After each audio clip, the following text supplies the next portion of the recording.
اس نے جا کر کہا، یوسف، اے سراپا راستی، ہمیں 7 موٹی گایوں کے بارے میں بتاؤ جنہیں 7 دبلی گائیں کھا رہی ہیں، اور 7 ہری اور دوسری 7 سوکھی بالیوں کے بارے میں، اس لیے کہ میں لوٹ کر ان لوگوں کے پاس جاؤں تاکہ اٹکل کے تیر چلانے کے بجائے وہ بھی جان لیں کہ اس خواب کی حقیقت کیا ہے۔ یوسف نے کہا، 7 برس تک تم برابر کھیتی کرو گے، لہٰذا جو فصل تم کاٹو اس میں سے تھوڑا سا نکال کر جو تم کھاؤ گے باقی سب اس کی بالیوں میں چھوڑ دو تاکہ خراب نہ ہو۔ اس کے بعد پھر 7 برس بہت سخت آئیں گے جو تھوڑی مقدار کے سوا جسے تم محفوظ کر لو گے وہ غلہ کھا جائیں گے جو ان برسوں کے لیے تم نے فراہم کیا ہوگا۔ اس کے بعد پھر 1 سال ایسا آئے گا کہ جس میں باران رحمت سے لوگوں کی فریاد رسی کی جائے گی اور وہ اس میں انگور نچوڑیں گے۔ یہ تعبیر دربار میں سنائی گئی تو بادشاہ نے کہا، اسے میرے پاس لاؤ۔ مگر جب قاصد یوسف کے پاس اسے لینے کے لیے پہنچا تو اس نے کہا، اپنے آقا کے پاس واپس جاؤ اور اس سے پوچھو کہ ان عورتوں کا کیا معاملہ ہے جنہوں نے اپنے ہاتھ کاٹ لیے تھے۔ میرا پروردگار تو ان کے فریب سے خوب واقف ہے۔ بادشاہ نے انہیں بلا کر پوچھا، تمہارا کیا ماجرا ہے؟ جب تم نے یوسف کو پھسلانے کی کوشش کی تھی سب نے گواہی دی کہ حاشا اللہ، ہم نے اس میں برائی کا کوئی شائبہ تک نہیں پایا۔ عزیز کی بیوی بھی بول اٹھی، اب حق کھل چکا ہے، یہ میں ہی تھی جس نے اس کو پھسلانے کی کوشش کی تھی، اس میں شبہ نہیں کہ وہ بالکل سچا ہے۔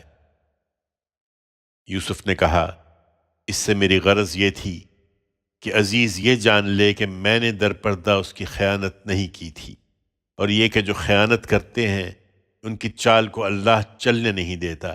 میں کچھ اپنے نفس کی برات نہیں کر رہا ہوں، نفس تو برائی پر اکساتا ہی ہے، الا یہ کہ جب میرا پروردگار رحم فرمائے۔ حقیقت یہ ہے کہ میرا پروردگار بڑا بخشنے والا ہے، اس کی شفقت ابدی ہے۔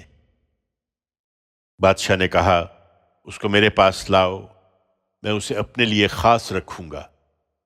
پھر جب اس سے بات چیت کی تو اس قدر متاثر ہوا کہ اس نے کہا، اب تم ہمارے ہاں صاحب اقتدار ہو اور تم پر بھروسہ کیا جائے گا۔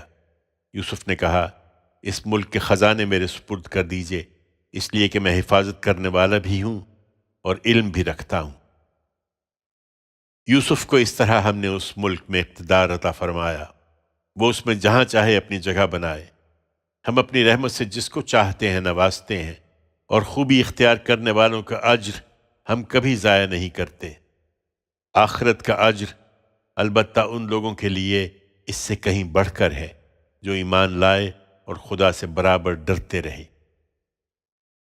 اس کے کئی برس بعد یوسف کے بھائی مصر آئے اور اس کے ہاں بھی حاضر ہوئے، تو اس نے انہیں پہچان لیا مگر انہوں نے یوسف کو نہیں پہچانا۔ پھر ان کی واپسی کے وقت جب اس نے ان کا سامان تیار کرایا تو ان سے کہا، اب آؤ گے تو اپنے سوتیلے بھائی کو بھی میرے پاس لانا، دیکھتے نہیں ہو کہ میں غلہ بھی پورے پیمانے سے دیتا ہوں اور بہت اچھی میزبانی کرنے والا بھی ہوں، لیکن اگر تم اس کو میرے پاس نہیں لاؤ گے تو نہ میرے پاس تمہارے لیے غلہ ہے اور نہ تم میرے قریب پھٹکنا۔ انہوں نے کہا، ہم اس کے بارے میں اس کے باپ کو راضی کرنے کی کوشش کریں گے اور ہم یہ ضرور کر لیں گے۔ یوسف نے اپنے خدام سے کہا کہ ان لوگوں نے غلے کے عوض جو مال دیا ہے وہ چپکے سے ان کے کجاووں ہی میں رکھ دو۔ اس سے مقصود یہ ہے کہ جب وہ اپنے اہل و عیال میں پہنچے تو اسے پہچان لیں کہ انہی کا مال ہے جو انہیں واپس کر دیا گیا ہے، تاکہ وہ پھر آئیں۔ سو جب وہ اپنے باپ کے پاس لوٹے تو کہا، ابا جان، آئندہ ہم سے غلہ روک دیا گیا ہے، لہٰذا ہمارے بھائی بن یمین کو بھی ہمارے ساتھ جانے دیجئے کہ ہم اپنی سچائی ثابت کر سکیں اور غلہ لائیں، ہم اس کی حفاظت کا عہد کرتے ہیں۔ باپ نے جواب دیا، کیا میں اس کے معاملے میں بھی تم پر ویسا ہی بھروسہ کروں جیسا اس سے پہلے اس کے بھائی کے معاملے میں تم پر بھروسہ کر چکا ہوں؟ سو اللہ بہترین محافظ ہے اور وہ سب سے بڑھ کر رحم فرمانے والا ہے۔ اس کے بعد جب انہوں نے اپنا سامان کھولا تو دیکھا کہ ان کی پونجی بھی انہیں لوٹا دی گئی ہے۔ یہ دیکھ کر وہ پکار اٹھے، ابا جان، ہمیں اور کیا چاہیے؟ دیکھیے، یہ ہماری پونجی ہمیں لوٹا دی گئی ہے، اب ہم جائیں گے، اپنے اہل و عیال کے لیے رسد لائیں گے، اپنے بھائی کی حفاظت کریں گے، ایک بار شتر غلہ زیادہ حاصل کریں گے۔ یہ غلہ جو اس وقت ہم لائے ہیں یہ تھوڑا ہے۔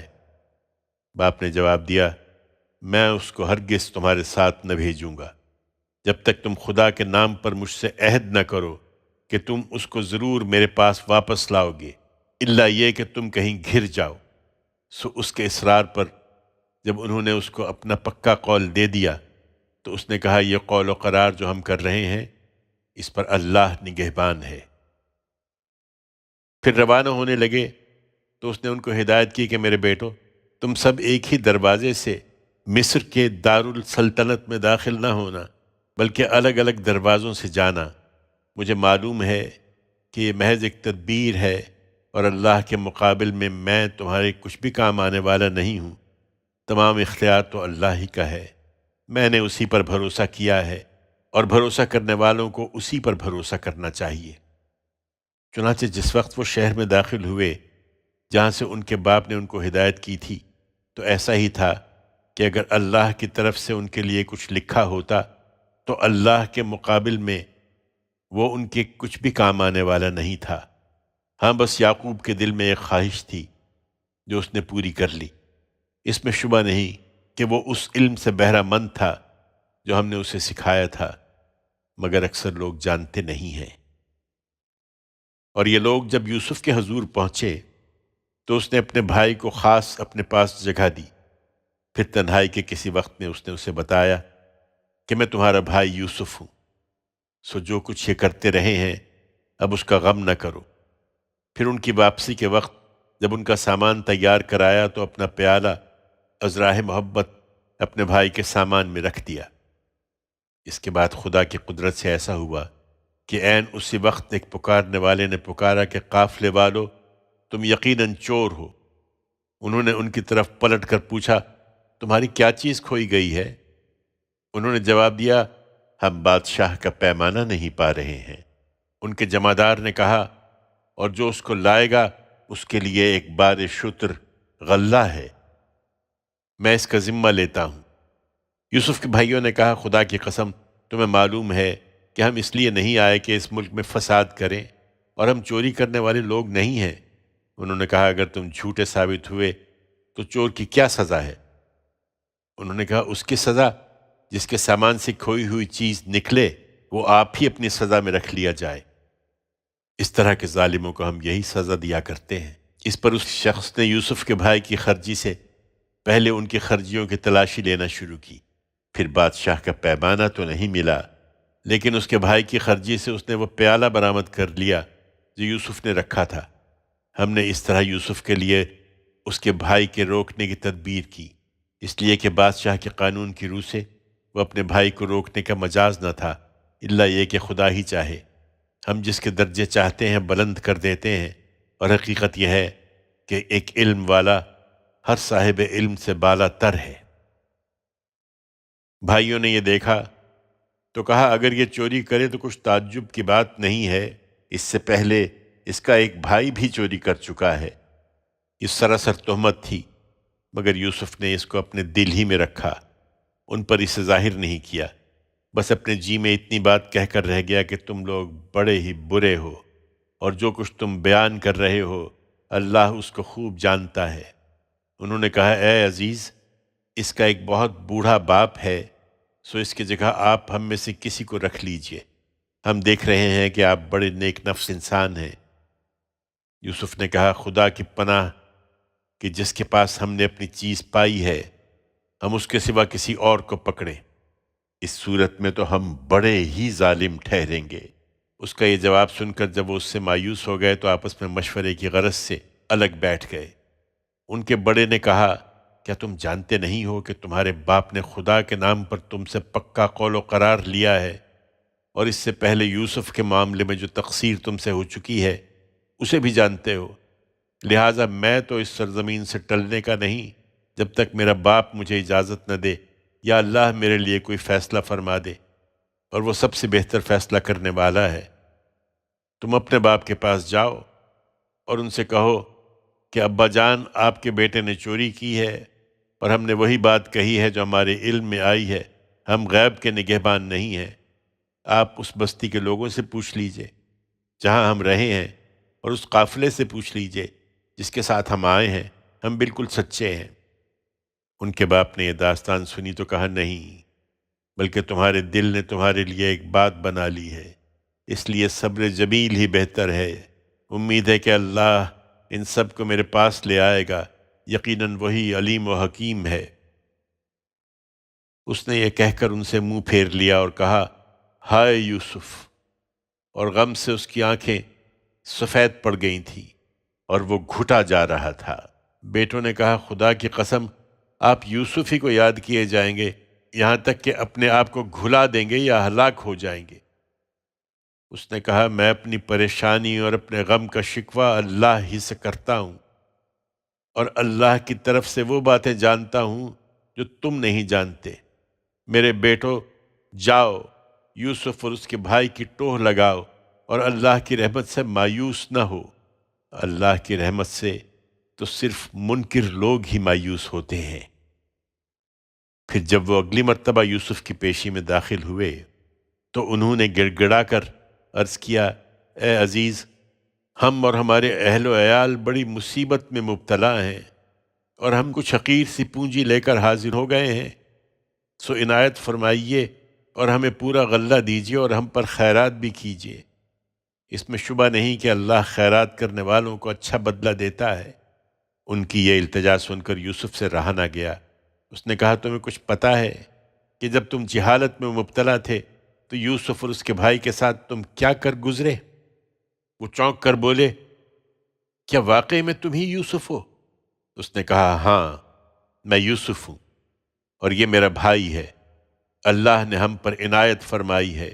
حقیقت یہ ہے کہ جو خدا سے ڈرتے اور ثابت قدم رہتے ہیں، ان کا اجر انہیں لازماً ملتا ہے، اس لیے کہ اللہ ان لوگوں کا اجر ضائع نہیں کرتا جو خوبی سے عمل کرنے والے ہیں۔ انہوں نے کہا، بخدا کو شک نہیں کہ اللہ نے تم کو ہمارے اوپر برتری عطا فرمائی ہے، اور کچھ شک نہیں کہ ہم ہی قصوروار تھے۔ یوسف نے کہا، اب تم پر کوئی الزام نہیں، اللہ تمہیں معاف کرے، اور وہ سب رحم کرنے والوں سے بڑھ کر رحم فرمانے والا ہے۔ جاؤ، میرا یہ کرتا لے جاؤ اور اس کو میرے باپ کے چہرے پر ڈال دو، اس کی بینائی لوٹ آئے گی، اور اپنے سب اہل و عیال کو لے کر میرے پاس آ جاؤ۔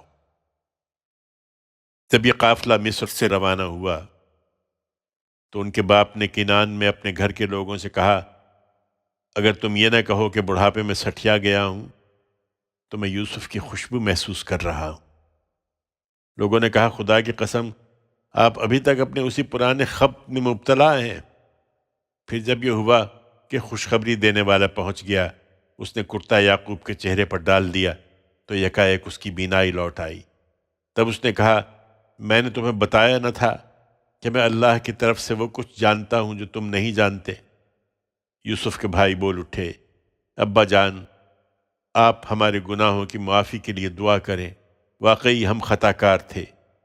اس نے کہا، میں اپنے رب سے جلد تمہارے لیے مغفرت کی دعا کروں گا، بے شک وہی بخشنے والا ہے، اس کی شفقت ابدی ہے۔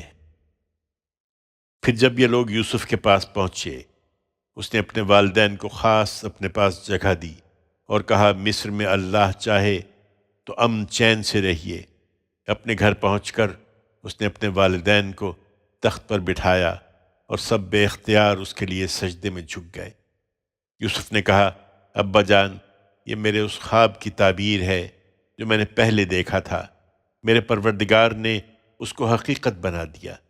اس نے مجھ پر بڑا کرم فرمایا جب مجھے قید خانے سے نکالا اور آپ سب لوگوں کو دیہات سے یہاں لے آیا۔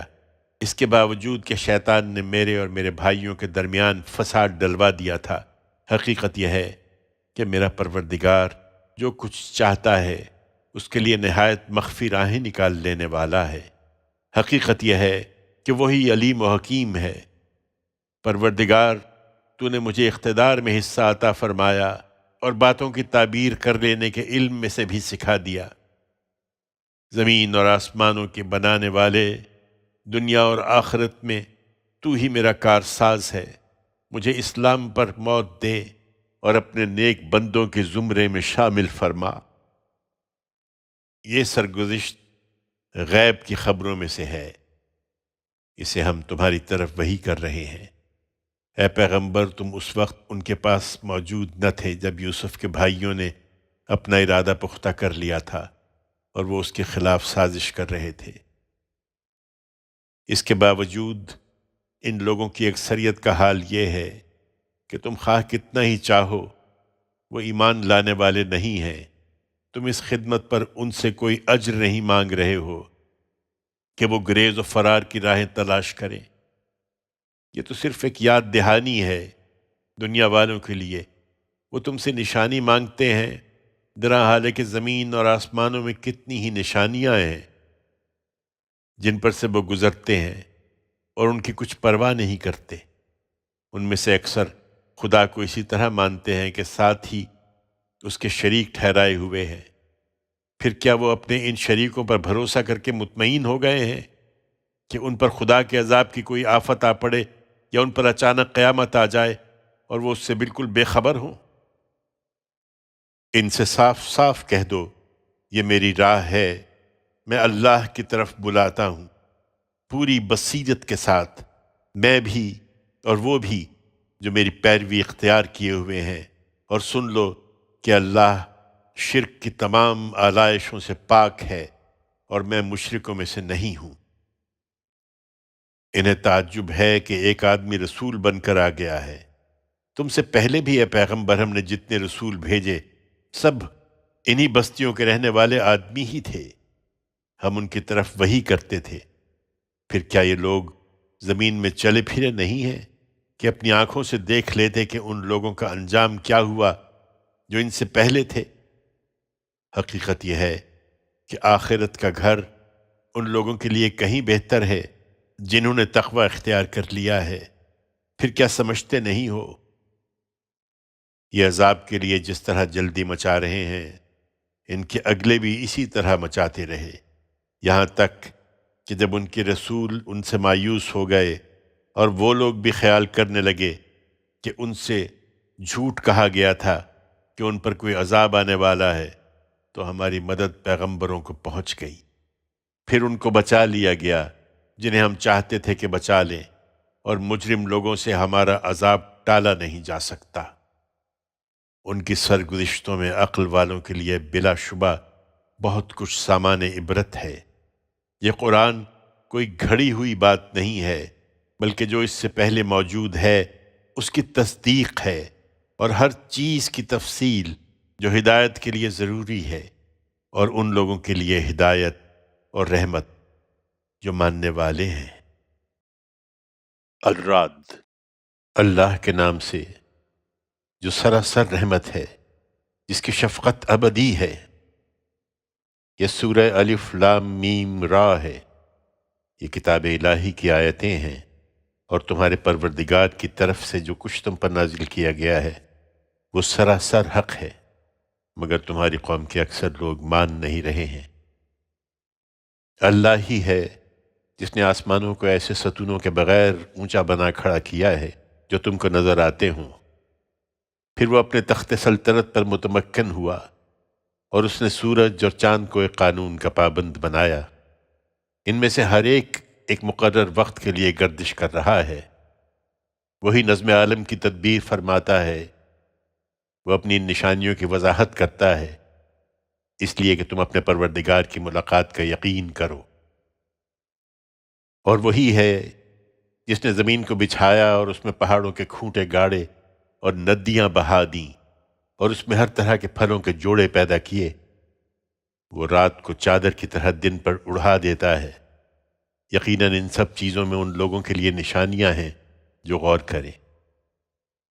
اور زمین میں پاس پاس کے قطعے ہیں، انگوروں کے باغ ہیں، کھیتی ہے، کھجور کے درخت ہیں جن میں جڑواں بھی ہیں اور اکہرے بھی، سب ایک ہی پانی سے سیراب کیے جاتے ہیں، لیکن ان کے پھلوں میں ہم ایک کو دوسرے پر برتری دے دیتے ہیں۔ یقیناً ان سب چیزوں میں ان لوگوں کے لیے نشانیاں ہیں جو عقل سے کام لیں۔ اب اگر تعجب کرو تو تعجب کے قابل تو ان کی یہ بات ہے کہ جب ہم مٹی ہو جائیں گے تو کیا ہم نئے سرے سے پیدا کیے جائیں گے؟ یہی لوگ ہیں جنہوں نے اپنے پروردگار کا انکار کر دیا ہے، یہی ہیں جن کی گردنوں میں طوق پڑے ہوئے ہیں، یہی دوزخ کے لوگ ہیں، یہ اس میں ہمیشہ رہیں گے۔ یہ بھلائی سے پہلے تم سے برائی کے لیے جلدی مچا رہے ہیں، درا حال ہے کہ اس رویے پر عبرتناک عذاب کی مثالیں ان سے پہلے گزر چکی ہیں۔ حقیقت یہ ہے کہ تیرا پروردگار لوگوں کی زیادتیوں کے باوجود ان سے درگزر فرمانے والا ہے، اور اس کے ساتھ یہ بھی حقیقت ہے کہ تیرا پروردگار سخت سزا دینے والا ہے۔ یہ منکرین کہتے ہیں کہ اس شخص پر اس کے پروردگار کی طرف سے عذاب کی کوئی نشانی کیوں نہیں اتاری گئی؟ انہیں بتاؤ کہ یہ تمہارا کام نہیں ہے، اس لیے کہ تم تو صرف خبردار کرنے والے ہو، اور ہر قوم کے لیے اسی طرح ایک راہ بتانے والا آتا رہا ہے۔ ان پر عذاب کے لیے کوئی نشانی کب ظاہر ہوگی اسے اللہ جانتا ہے، جس طرح ہر مادہ کے حمل کو اللہ جانتا ہے، اور جو کچھ رحموں میں گھٹتا اور بڑھتا ہے اس کو بھی جانتا ہے۔ ہر چیز اس کے ہاں ایک اندازے کے مطابق ہے۔ وہ غائب و حاضر کا جاننے والا ہے، سب سے بڑا ہے، سب سے برتر ہے۔ اس کے علم میں یکساں ہیں جو تم میں سے چپکے سے بات کریں اور جو پکار کر کریں، اور جو رات کی تاریکی میں چھپے ہوئے ہوں اور جو دن میں چل رہے ہوں۔ ان کے آگے اور پیچھے سے ان پر امر الہی کے موکل لگے رہتے ہیں جو ان کی نگرانی کرتے ہیں۔ یہ جلدی نہ مچائیں، اللہ کسی قوم کے ساتھ اپنا معاملہ اس وقت تک نہیں بدلتا جب تک وہ خود اپنے رویے میں تبدیلی نہ کر لے، اور جب اللہ کسی قوم کی شامت لانے کا ارادہ کر لیتا ہے تو وہ کسی کے ٹالے نہیں ٹل سکتی، اور نہ اللہ کے مقابل میں ان کا کوئی مددگار ہو سکتا ہے۔ وہی ہے جو تمہیں بجلی دکھاتا ہے جس سے خوف بھی پیدا ہوتا ہے اور امید بھی، اور وہی پانی سے لدی ہوئی بدلیاں اٹھاتا ہے۔ ان کی گرج اس کی پاکی بیان کرتی ہے، اس کی حمد کے ساتھ، اس کے ڈر سے، اور فرشتے بھی اسی طرح اس کے ڈر سے، اس کی حمد کے ساتھ اس کی تسبیح کرتے ہیں۔ وہ کڑکتی ہوئی بجلیاں بھیجتا ہے، پھر جس پر چاہتا ہے انہیں بسا اوقات عین اس حالت میں گرا دیتا ہے جبکہ وہ خدا کے بارے میں جھگڑ رہے ہوتے ہیں۔ حقیقت یہ ہے کہ وہ بڑی زبردست قوت والا ہے۔ اسی کو پکارنا برحق ہے، اس کے سوا یہ جن کو پکارتے ہیں وہ اس سے زیادہ ان کی داد رسی نہیں کر سکتے کہ کوئی اپنے دونوں ہاتھ پانی کی طرف بڑھائے کہ وہ اس کے منہ تک پہنچ جائے، درا حال ہے کہ وہ کسی طرح اس کے منہ تک پہنچنے والا نہ ہو۔ حقیقت یہ ہے کہ ان منکروں کی فریاد محض صدا بصحرا ہے۔ زمین اور آسمانوں میں جو بھی ہیں سب طوعاً و کرہن خدا ہی کو سجدہ کر رہے ہیں، اور صبح و شام ان کے سائے بھی۔ ان سے پوچھو زمین اور آسمانوں کا مالک کون ہے؟ کہہ دو اللہ۔ ان سے پوچھو کیا پھر بھی تم نے اس کے سوا ایسے کارساز بنا رکھے ہیں جو خود اپنے لیے بھی کسی نفع اور نقصان کا اختیار نہیں رکھتے؟ ان سے پوچھو کیا اندھے اور آنکھوں والے دونوں یکساں ہو جائیں گے، یا اندھیرے اور روشنی دونوں برابر ہوں گے؟ یا پھر انہوں نے خدا کے ایسے شریک ٹھہرائے ہیں جنہوں نے اسی طرح پیدا کیا ہے جس طرح خدا نے پیدا کیا ہے، سو ان پر تخلیق کا معاملہ مشتبہ ہو گیا ہے۔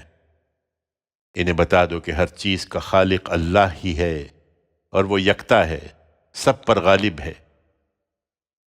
اس نے آسمان سے پانی برسایا تو وادیاں اپنے اپنے ظرف کے مطابق بہہ نکلیں، اور سیلاب نے ابھرتے جھاگ کو اٹھا لیا، اور اسی طرح کا جھاگ ان چیزوں کے اندر سے بھی ابھرتا ہے جنہیں زیور یا اسی قسم کا دوسرا ساز و سامان بنانے کے لیے آگ میں پگھلاتے ہیں۔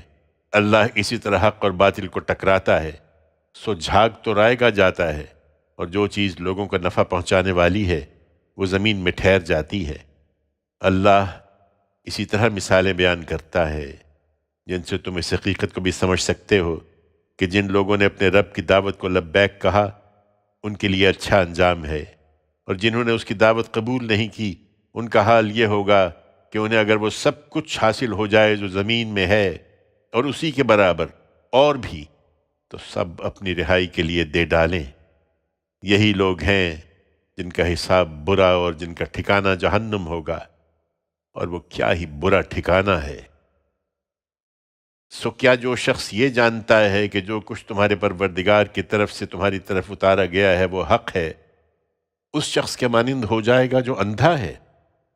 یہ ایک یاد دہانی ہے، اور یاد دہانی تو وہی حاصل کرتے ہیں جو عقل والے ہیں، جو اللہ کے عہد کو پورا کرتے ہیں اور اپنے اس پیمان کو توڑتے نہیں، اور جو اس چیز کو جوڑتے ہیں جسے اللہ نے جوڑے رکھنے کا حکم دیا ہے، اور اپنے رب سے ڈرتے اور برے حساب کا اندیشہ رکھتے ہیں، اور جو اپنے رب کی رضا طلبی میں ثابت قدم رہے اور نماز کا اہتمام کیا، اور جو کچھ ہم نے انہیں عطا فرمایا اس میں سے کھلے اور چھپے خرچ کیا، اور جو برائی کو بھلائی سے دفع کرتے ہیں، اگلے گھر کا انجام انہی کے لیے ہے، ابد کے باغ جن میں وہ داخل ہوں گے، اور وہ بھی جو ان کے آبا و اجداد اور ان کی بیویوں اور ان کی اولاد میں سے اس کے اہل بنیں گے۔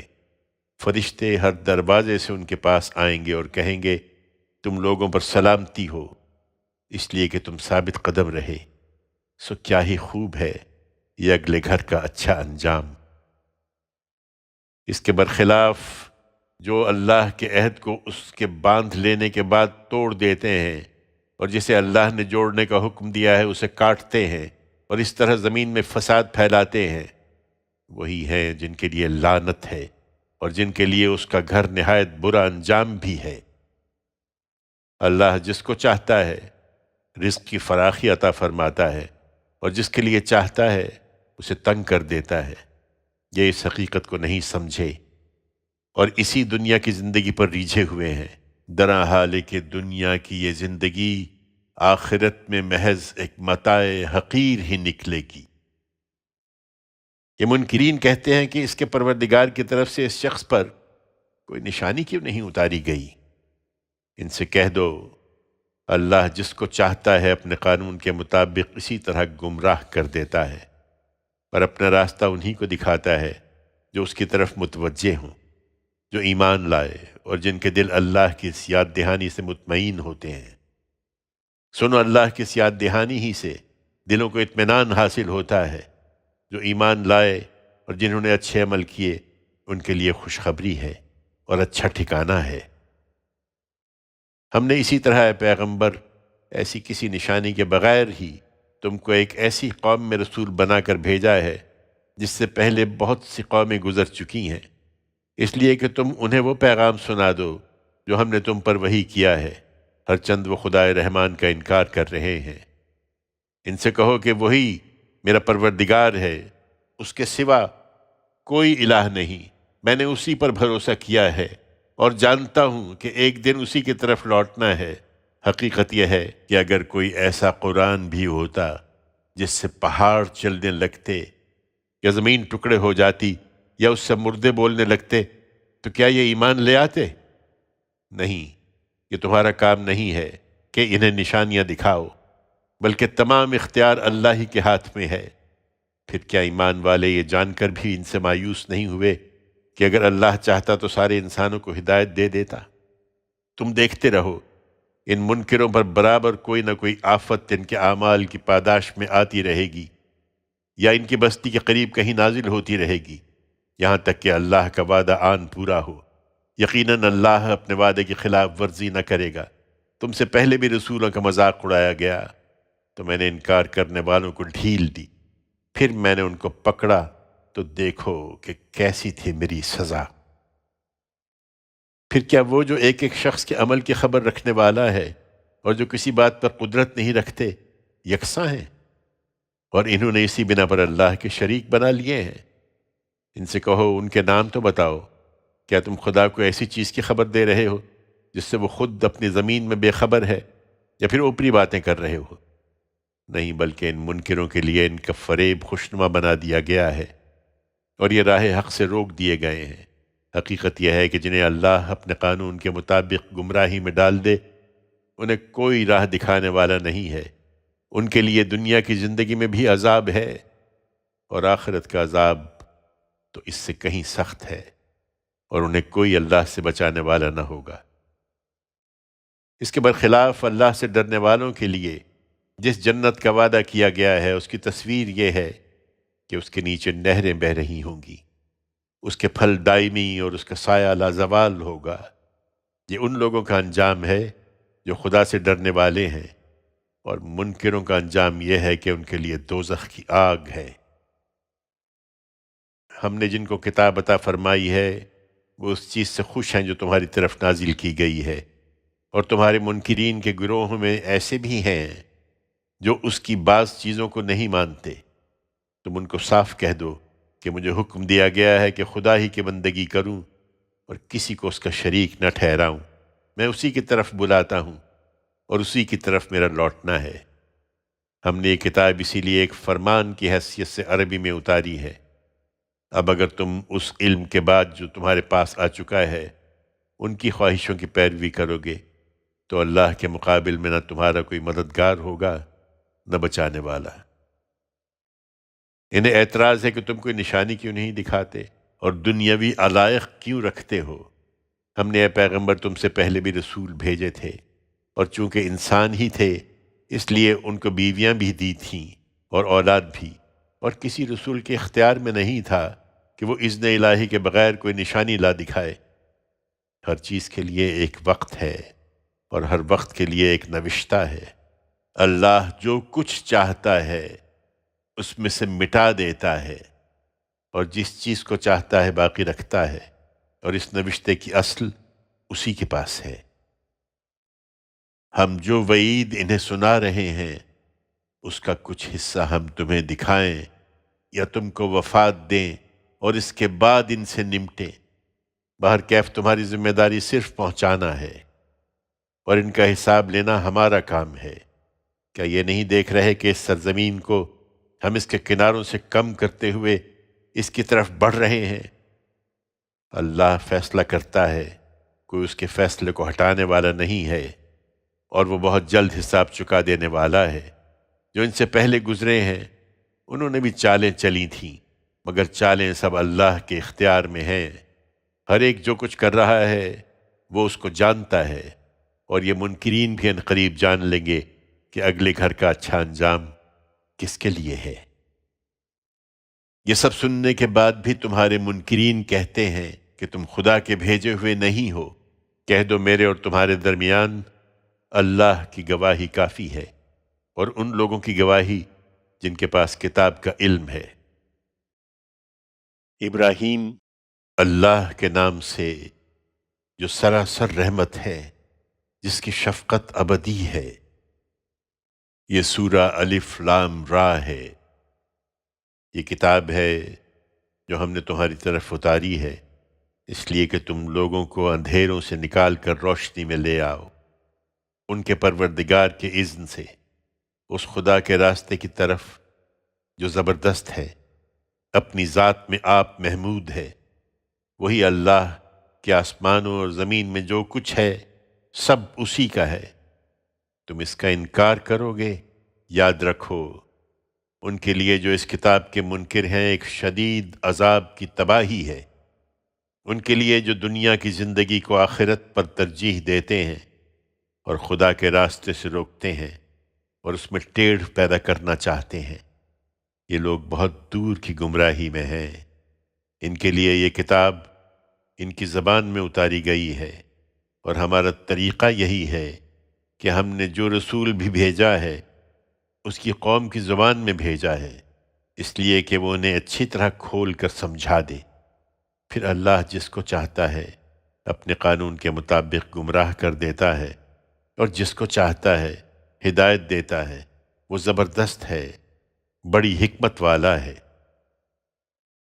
ہم نے اسی طرح موسیٰ کو اپنی نشانیوں کے ساتھ بھیجا تھا کہ اپنی قوم کو اندھیروں سے نکال کر روشنی میں لاؤ، اور انہیں خدا کے دنوں کی یاد دلاؤ جن میں اس کی دینونت کا ظہور ہوا ہے۔ اس میں شبہ نہیں کہ ان میں ہر اس شخص کے لیے بڑی نشانیاں ہیں جو خدا کی آزمائشوں میں صبر اور اس کے افضال و عنایات پر شکر کرنے والا ہو۔ یاد کرو جب موسیٰ نے اپنی قوم سے کہا کہ اپنے اوپر اللہ کی اس نعمت کو یاد رکھو جب اس نے تمہیں فرعون کے لوگوں سے چھڑایا جو تمہیں نہایت برے عذاب دیتے تھے، وہ تمہارے بیٹوں کو ڈھونڈ ڈھونڈ کر ذبح کر دیتے تھے اور تمہاری عورتوں کو زندہ رکھتے تھے۔ تمہارے پروردگار کی طرف سے اس میں تمہارے لیے بڑی عنایت تھی۔ اور یاد کرو جب تمہارے پروردگار نے خبردار کر دیا تھا کہ اگر تم شکر کرو گے تو ضرور میں تم کو اور زیادہ دوں گا، اور اگر ناشکری کرو گے تو میری سزا بھی بڑی سخت ہے۔ اور موسیٰ نے اس کے ساتھ تنبیہ بھی کر دی کہ اگر تم ناشکری کرو اور زمین کے سارے لوگ بھی اسی طرح ناشکرے ہو جائیں تو خدا کا کچھ نہیں بگاڑو گے، اس لیے کہ اللہ بے نیاز اور اپنی ذات میں آپ محمود ہے۔ تمہیں ان لوگوں کی خبر نہیں پہنچی جو تم سے پہلے گزر چکے ہیں، قوم نوح، عاد و سمود، اور جو ان کے بعد ہوئے ہیں جنہیں خدا کے سوا کوئی نہیں جانتا۔ ان کے رسول ان کے پاس کھلی کھلی نشانیاں لے کر آئے تو انہوں نے اپنے ہاتھ ان کے منہ میں دے دیے کہ خاموش ہو جاؤ، اور کہہ دیا کہ جو تمہیں دے کر بھیجا گیا ہے ہم اس کو نہیں مانتے، اور جس چیز کی طرف تم ہم کو بلا رہے ہو اس کے بارے میں ہم ایسے شک میں پڑ گئے ہیں جو سخت الجھن میں ڈال دینے والا ہے۔ ان کے رسولوں نے کہا کیا خدا کے بارے میں شک ہے جو آسمان اور زمین کے وجود میں لانے والا ہے؟ وہ تمہیں بلا رہا ہے کہ تمہارے گناہوں میں سے معاف فرمائے جو اس سے پہلے تم سے ہوئے ہیں، اور تم کو ایک مقرر مدت تک مہلت دے۔ انہوں نے جواب دیا تم ہماری طرح کے ایک آدمی ہی ہو، تم چاہتے ہو کہ ہمیں ان چیزوں کی بندگی سے روک دو جنہیں ہمارے باپ دادا پوچھتے آئے ہیں؟ یہی بات ہے تو ہمارے سامنے کوئی صریح سند لاؤ۔ ان کے رسولوں نے ان سے کہا بے شک ہم تمہاری ہی طرح کے آدمی ہیں، مگر اللہ اپنے بندوں میں سے جس پر چاہتا ہے فضل فرماتا ہے۔ یہ ہمارے اختیار میں نہیں ہے کہ اذن الہی کے بغیر ہم تمہیں کوئی سند لا دکھائیں، سو تمہارا یہ مطالبہ اللہ کے حوالے ہے، اور ایمان والوں کو چاہیے کہ اس طرح کے معاملات میں اللہ ہی پر بھروسہ رکھیں۔ اور ہم کیوں نہ اللہ پر بھروسہ رکھیں جبکہ ہمارے ان راستوں کی ہدایت اسی نے ہمیں بخشی ہے۔ تم جو اذیت بھی ہمیں دے رہے ہو ہم اس پر ہر حال میں صبر کریں گے اور اللہ پر بھروسہ کریں گے، اس لیے کہ بھروسہ کرنے والوں کو اللہ ہی پر بھروسہ کرنا چاہیے۔ اس پر منکروں نے اپنے رسولوں سے کہہ دیا کہ ہم تم کو اپنی اس سرزمین سے لازماً نکال دیں گے یا تمہیں بالآخر ہماری ملت میں واپس آنا ہوگا۔ تب ان کے پروردگار نے ان کی طرف وحی بھیجی کہ ہم ان ظالموں کو ہلاک کر دیں گے اور ان کے بعد تمہیں اس ملک میں آباد کریں گے۔ یہ بشارت ہے ان کے لیے جو میرے حضور جواب دہی کے لیے کھڑے ہونے سے ڈرے اور جو میری وعید سے ڈرے۔ انہوں نے فیصلہ چاہا تھا سو فیصلہ ہو گیا، اور ہر سرکش ضدی نامراد ہوا۔ اب اس کے آگے دوزخ ہے، وہاں اس کو پیپ کا پانی پلایا جائے گا، وہ اس کو گھونٹ گھونٹ پیے گا اور گلے سے اتار نہ سکے گا۔ موت ہر طرف سے اس پر پلی پڑ رہی ہوگی لیکن مرنے نہ پائے گا، اور آگے ایک اور سخت عذاب اس کا منتظر ہوگا۔ جن لوگوں نے اپنے پروردگار سے کفر کیا ہے ان کے اعمال کی مثال اس راکھ کی سی ہے جس پر آندھی کے دن تند و تیز ہوا چل جائے۔ انہوں نے جو کچھ کیا ہوگا اس میں سے کچھ بھی نہ پا سکیں گے، یہی دور کی گمراہی ہے۔ کیا تم نے دیکھا نہیں کہ اللہ نے آسمانوں اور زمین کو حق کے ساتھ پیدا کیا ہے؟ یہ اس کی دی ہوئی مہلت ہے کہ وہ تمہارے اس کفر و شرک کو گوارا کر رہا ہے۔ وہ چاہے تو تمہیں لے جائے اور ایک نئی مخلوق تمہاری جگہ لے آئے، یہ اللہ پر کچھ بھی دشوار نہیں ہے۔ یہ مہلت بہت جلد ختم ہو جائے گی اور سب خدا کے روبرو نکل کھڑے ہوں گے۔ پھر جو کمزور تھے وہ ان سے جو بڑے بنے ہوئے تھے کہیں گے ہم تمہارے پیچھے چلنے والے تھے، تو کیا اللہ کے عذاب سے ہمیں کچھ بچا لو گے؟ وہ جواب دیں گے کہ اگر اللہ نے ہمیں راہ دکھائی ہوتی تو ہم بھی تمہیں راہ دکھاتے۔ اب ہمارے تمہارے لیے یکساں ہیں کہ چیخیں چلائیں یا صبر کریں، ہمارے بچنے کی کوئی صورت نہیں ہے۔ اور جب فیصلہ چکا دیا جائے گا تو شیطان کہے گا حقیقت یہ ہے کہ اللہ نے تم سے سچا وعدہ کیا تھا سو اس نے وہ پورا کر دیا، اور میں نے بھی تم سے وعدہ کیا تھا مگر میں نے تمہارے ساتھ وعدہ خلافی کی، اور میرا تم پر کوئی زور تو تھا نہیں، میں نے اس کے سوا کچھ نہیں کیا کہ تمہیں دعوت دی اور تم نے میری دعوت پر لبیک کہا، اس لیے مجھے ملامت نہ کرو، اپنے آپ ہی کو ملامت کرو۔ اب نہ میں تمہاری فریاد کو پہنچ سکتا ہوں نہ تم میری فریاد کو پہنچ سکتے ہو۔ تم نے جو مجھے شریک ٹھہرایا تھا میں نے اس کے پہلے ہی انکار کر دیا ہے۔ حقیقت یہ ہے کہ اسی طرح کے ظالم ہیں جن کے لیے دردناک عذاب ہے۔ اس کے برخلاف جو لوگ ایمان لائے اور انہوں نے نیک عمل کیے ہیں وہ ایسے باغوں میں داخل کیے جائیں گے جن کے نیچے نہریں بہتی ہوں گی۔ وہ اپنے پروردگار کی اذن سے وہاں ہمیشہ رہیں گے۔ ان کا تحیہ ان باغوں میں ایک دوسرے کے لیے سلام ہوگا۔ یہ اس لیے کہ ان کے علم و عمل کی بنیاد ایک کلمہ طیبہ ہے۔ کیا تم نے دیکھا نہیں کہ اللہ نے کلمہ طیبہ کی مثال کس طرح بیان فرمائی ہے؟ وہ ایک شجرہ طیبہ کے مانند ہے جس کی جڑیں زمین میں اتری ہوئی اور جس کی شاخیں فضا میں پھیلی ہوئی ہیں۔ وہ اپنے پروردگار کے اذن سے اپنا پھل ہر فصل میں دیتا رہتا ہے۔ یہ کلمہ طیبہ کی مثال ہے اور اللہ لوگوں کے لیے تمثیلیں بیان فرماتا ہے تاکہ وہ یاد دہانی حاصل کریں۔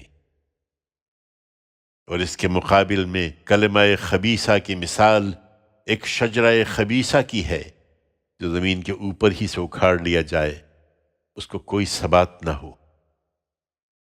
ایمان والوں کو اللہ اسی محکم بات سے دنیا اور آخرت دونوں کی زندگی میں ثبات عطا فرمائے گا، اور جو اپنی جان پر ظلم کرنے والے ہیں ان کو اللہ منزل سے بھٹکا دے گا۔